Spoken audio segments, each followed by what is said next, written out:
Hey guys, welcome to section 2. We're going to get started with the Bootstrap sandbox. So I'm just going to go over the things that we're going to cover in this section. You can see them in this drop down right here. First, we're going to look at basic typography. We're going to look at the headings, some of the heading classes, including the new display classes, which give you some really big headings.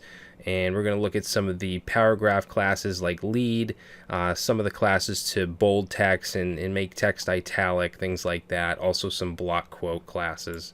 Then we're going to look at aligning text, so aligning to the left, right, center.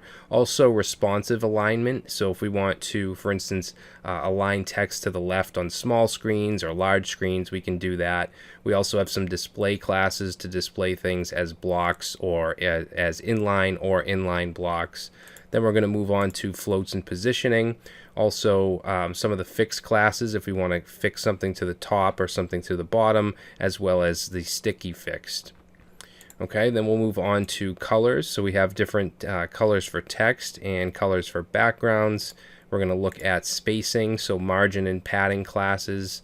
We're also going to look at sizing so that we can add width and height just by adding some classes. We also have some new border classes to look at, and then we're going to look at breakpoints. Okay, so we're going to see the different different browser sizes or different device sizes that Bootstrap uses in its media queries. You'll see if we go down to large, from extra large it'll turn green. We get to medium, turns blue, small will be red, and extra small will be white.